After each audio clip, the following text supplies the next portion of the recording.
Je vais vous parler en fait ici de partage et de coopération, de nouvelles façons de faire société ensemble.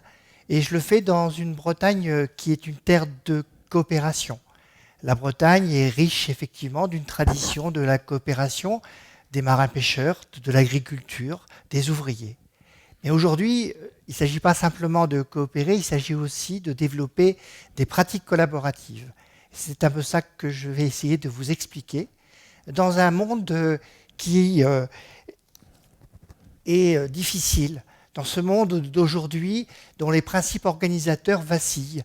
On voit bien que les ressources se raréfient et qu'on ne pourra pas que la planète ne sera pas assez grande ni assez riche pour produire à tout le monde le mode de vie occidental. On voit bien qu'il y a des problèmes du réchauffement climatique. On voit également toute une remise en question des principes un peu démocratiques. On ne sait plus très bien où la société va, et il y a toute cette transformation liée au numérique. Et donc, dans ce monde qui est en difficulté, eh bien, on a un mot pour parler de systèmes complexes qui traversent une crise. Et ce mot, c'est donc la transition. Nous sommes aujourd'hui confrontés en fait à plusieurs transitions. Et donc, dans ces transitions, il y a la transition numérique, bien sûr, il y a la transition énergétique, la transition citoyenne, mais aussi la transition du travail, parce que des suppressions d'emplois vont aussi être apportées par le numérique. Et dans un monde lorsque l'ancien se meurt et que le nouveau ne parvient pas à voir le jour, dans certains règnes surgissent des monstres, comme le dit Gramsci. Et dans la multiplication des conflits, le repli identitaire, l'absence de repères, des millions de personnes sont en désarroi. Et il y a aussi donc, toutes ces suppressions massives d'emplois. Et donc, nous voici confrontés en fait à une perte de sens. On ne sait plus quel sens partagé nous réunit. Et comme le dit Michel Serres, cette crise d'ailleurs, c'est principalement le malaise dans nos têtes devant les immenses changements qui sont à l'œuvre. Et dans ce monde en transition, nos usages des outils numériques apportent énormément de changements. Nous avons un mot pour parler de la société d'avant l'écriture. Avant l'écriture, c'était ? Non, il y a 3000 ans. Ça s'appelle la préhistoire. Mais on n'a pas encore de mots pour parler de ce XXe siècle, pourtant si proche, d'avant le numérique. Mais les changements qui sont à l'œuvre avec l'écriture, avec l'imprimerie ou avec le numérique sont du même ordre de grandeur. Simplement, pour le numérique, ça se fait en 10 ans, 20 ans, 30 ans. Et donc, c'est autour de cela que je vais essayer de vous parler de nouvelles façons, effectivement, de faire société. Pourquoi ? Parce que aujourd'hui, les pratiques évoluent. Beaucoup d'entre vous utilisent le Bon Coin, et dans le Bon Coin, de temps en temps vous vendez, de temps en temps vous achetez. Vous vous déplacez avec du covoiturage ou avec Airbnb pour se loger. Et donc, cette idée, effectivement, dans laquelle chacun peut proposer des services, être tour à tour consommateur et acteur, c'est ce qu'on appelle la société contributive. Et donc, nous voilà maintenant dans un temps où chacun, à sa façon, peut être acteur dans cette société. Et donc, si l'on revient à la spirale un petit peu, qui correspond un petit peu à l'histoire de ce que j'ai appris en étant élu chargé du numérique et de l'économie sociale et de la citoyenneté sur Brest, c'est cette progression que je vais essayer de vous décrire aujourd'hui. Le premier point que j'ai appris, c'est l'importance du faire avec.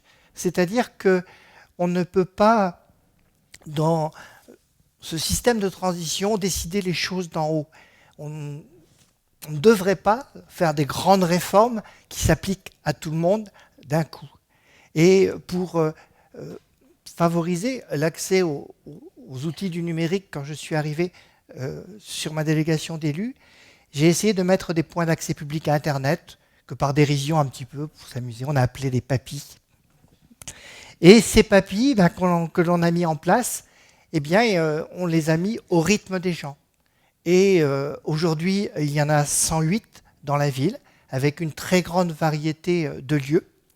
Mais entre le premier centre social ou le premier équipement de quartier, la première bibliothèque de quartier et le dernier équipement de quartier, il a fallu 10 ans. Et donc, dans cette logique du faire avec, il faut respecter le temps long des évolutions. Et on a la même chose aussi pour l'école. Ce n'est pas les tablettes ou les PC dans les classes qui changeront fondamentalement les choses, c'est de nouvelles façons d'apprendre. Et ces nouvelles façons d'apprendre, de faire classe, de faire cours, de diffuser de la connaissance, de guider les élèves, eh bien, il faut que les enseignants le fassent à leur rythme d'appropriation. Et donc le faire avec, ce n'est pas quelque chose qui est courant dans une collectivité ou dans un ministère, où on a l'habitude de décider d'en haut une politique, alors que là, on est dans une logique où on le fait sur le temps long, au rythme des gens. Et ce qui est remarquable, c'est de voir que en 10 ans, il n'y avait pas un seul équipement de quartier, qui soit bibliothèque municipale, mairie de quartier, centre social, maison pour tous, patronage laïque ou autre, qui ne soit pas papy. Et donc, donner le temps aux gens leur permet de se l'approprier à leur rythme et de faire en sorte que tout le monde y vienne. Le deuxième élément qui, dans cet parcours que j'ai fait, c'est l'importance d'être en attention aux personnes. C'est-à-dire que énormément de personnes aujourd'hui sont prêtes à s'impliquer dans des projets. Et au lieu de faire un appel à un projet, eh bien, on a fait ce qu'on appelle des appels à envie. Bien sûr, je ne le disais pas comme ça vis-à-vis de l'adjoint des finances, parce que ça faisait un peu bizarre. Mais le principe, c'est que tous les projets sont retenus. La dernière année où j'étais élu, il y avait 43 projets, 42 étaient retenus, un seul ne l'a pas été, simplement parce que effectivement, c'était un projet personnel. Mais des projets, c'est des choses magnifiques, comme ce que fait Monique dans sa classe de dispositifs relais, où elle accueille des collégiens qui sont mis en échec du système scolaire, qui ont du mal à s'insérer socialement. Et tout simplement, elle les met en situation de professeur pour des personnes très âgées de la résidence Louise Leroux, moyenne d'âge 85 ans. Et quand un jeune en difficulté qui est perdu se retrouve à être professeur, eh bien du coup, il reconquiert une estime de soi et il devient fier de lui-même et a envie d'apprendre à nouveau. Donc être en attention, c'est considérer effectivement que dans un territoire, beaucoup de gens ont des projets, beaucoup de gens ont des envies de faire, et que le rôle de la collectivité, c'est de savoir effectivement associer ces personnes et les faire travailler en réseau. Le troisième volet, c'est le donner à voir. Donner à voir, c'est un petit peu la même chose, c'est-à-dire que tous ceux qui font des choses, eh bien, il faut les publier, il faut les rendre publics. Alors, ce n'est pas du tout dans notre culture d'apprendre à publier, d'apprendre à écrire. Et pourtant, ça marche. Tout ce qui a été développé l'a été à travers des sites contributifs où tout le monde a le droit d'écrire. Et sur un magazine comme Attirer-Brest, par exemple, eh bien, nous avons à peu près une vingtaine d'articles publiés chaque semaine. Nous avons 1500 visiteurs par jour, 1500 abonnés. Et c'est tout un chacun qui participe à un projet, qui raconte ce qu'il fait. Et ce qui est important là-dedans, c'est que c'est celui qui fait qui dit. Et que dès que quelque chose est fait, eh bien, on le donne à voir. Donc tous les projets, par exemple, des appels à projets, sont publiés. Et donc il y a une dynamique comme ça de confiance qui se met en place avec ces logiques de publier. Et malheureusement, ce n'est pas encore le cas. C'est-à-dire, dans la plupart des appels à projets, des ministères, des collectivités, les projets restent secrets, ils restent cachés, alors que ce sont des belles choses et qu'il faudrait effectivement les publier et apprendre aux gens à publier. Et dans le rapport du CNUM, on essaye justement d'insister pour que l'école apprenne à publier dès l'école primaire, que les jeunes aillent à la rencontre de ce qui se fait dans la ville et apprennent à dire des choses, à s'exprimer sur le web. Le quatrième volet, c'est l'outillage. Il est important effectivement d'aider les gens à manipuler ces outils. Je ne ferai pas le calcul ici, mais réaliser un atelier par semaine, c'est l'équivalent de 20% de temps plein. Ce n'est pas grand-chose. Donc dès que quelqu'un a besoin d'être formé, on lui met la formation à sa disposition. Avec un deuxième volet de formation, qui sont les formations aux méthodologies de la coopération. Coopérer, ça s'apprend. À l'école, vous comme moi, nous avons appris à cacher notre copie. Nous avons appris à faire de la compétition. Alors que dans le monde d'aujourd'hui, d'une société contributive, il faut apprendre à réutiliser, donc à copier quelque part. Il faut apprendre à faire avec d'autres, à coopérer. Et donc, tout ça, ça demande un changement de culture qu'il est important effectivement de mettre en place. Avant-dernier volet, justement la coopération. La coopération, c'est pas inné. Et si on avait dit il y a 20 ans que écrire tous ensemble une encyclopédie où chacun avait le droit d'écrire ce qu'il voudrait, ça marcherait? Eh ben non, ça aurait été complètement illusoire.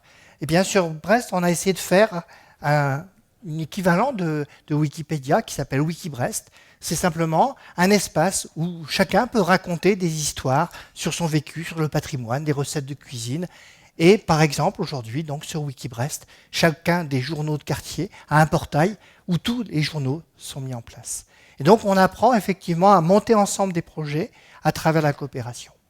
Avant-dernier volet de cette spirale, après faire avec, être à l'intention, donner à voir, outiller, coopérer, la question des communs.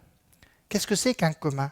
Eh bien, on est ici tous en train d'en faire un parce que les TEDx sont mis sous une licence qui permet en fait de rejouer la vidéo. Vous pouvez la reprendre. Si vous trouvez un truc intéressant, vous pouvez la montrer à des amis, le passer dans une association, le passer dans une classe. Et donc ça, c'est un commun. Des communs, maintenant aussi, il y en a beaucoup, des communs populaires. Qu'est-ce que c'est qu'un commun? C'est un jardin partagé. Un groupe de gens s'organise pour produire un jardin avec des règles propres au jardin. Et petit à petit, cette notion de commun prend de l'importance parce que ça regroupe des acteurs du logiciel libre, des territoires en transition, des artistes, et puis tout ce monde de la science et de la recherche. Et vous verrez, parce que le projet de loi sur le numérique est mis au débat avant qu'il soit voté et débattu par le Parlement. Et donc, il est proposé, par exemple, que les publications scientifiques deviennent des communs. C'est-à-dire que les scientifiques qui sont payés sur de l'argent public puissent effectivement décider que leur travail sera réutilisé par tout le monde, alors qu'aujourd'hui, les clauses avec des revues comme Elsevier ou d'autres empêchent cette réutilisation et aboutissent à ce que la science ne soit pas accessible à tous. Voilà un petit peu toute la logique qui s'est mise en place progressivement et qui constitue un petit peu ce que moi j'appelle une gouvernance contributive, c'est-à-dire une façon de faire dans la société dans laquelle le rôle de la collectivité et des élus n'est plus de prescrire, mais d'essayer d'être en attention, de faire avec les gens, de rendre compte de ce que font les gens, de les outiller pour qu'ils soient autonomes. Et donc c'est toute une dynamique contributive comme ça qui se met en place. Et dans nos sociétés en transition, eh bien, il y a énormément d'innovations sociales qui transforment la société. Aujourd'hui, pour répondre justement aux enjeux des transitions énergétiques, du climat, eh bien, ce sont souvent les citoyens qui, à travers des territoires en transition, les incroyables comestibles, ou les jardins partagés, ou d'autres initiatives de circuits courts, de recyclerie, essayent effectivement de prendre en compte une autre culture, une autre façon de faire. Donc c'est cette dynamique-là de la société contributive qui aujourd'hui est en train de se développer et de prendre de l'importance. Ce que la coopération produit, c'est la capacité des gens à travailler ensemble. On a par exemple sur Brest des bibliothécaires qui sont mis en réseau coopératif, c'est-à-dire un réseau de bibliothécaires qui, quel que soit leur employeur, que ce soit une mairie, que ce soit une université, que ce soit une association ou un centre d'urbanisme ou la chambre de commerce, elles échangent entre elles. Ce réseau sur Brest aujourd'hui regroupe 200 documentalistes.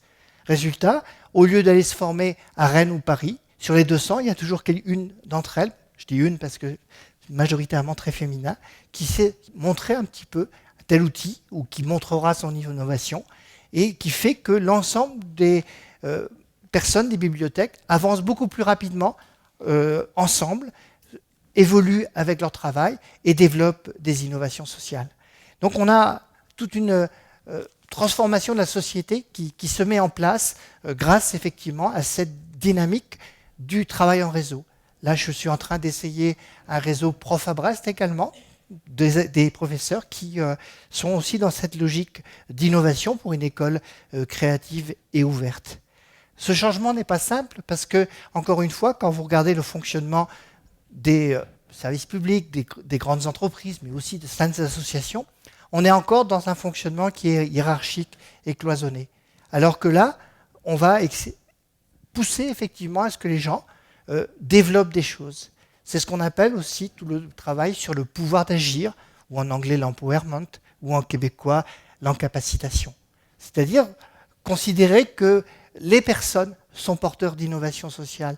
Les personnes peuvent effectivement améliorer le service rendu, inventer de nouveaux services.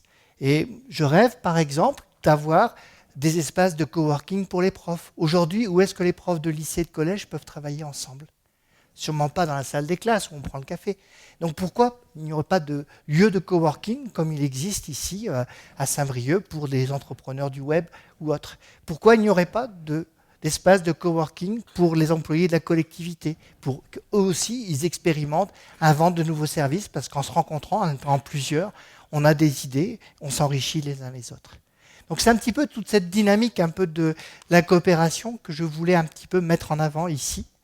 Et ce que je peux vous dire, c'est qu'à travers mon expérience personnelle, la coopération apporte un vrai plaisir. Jamais sur l'espace des 19 années où j'ai été élu, je n'étais dans des situations de conflit avec les acteurs qui partagent cette logique. Bien sûr, dans la vie municipale, c'est toujours un peu compliqué, mais ça, c'est l'aspect partidaire.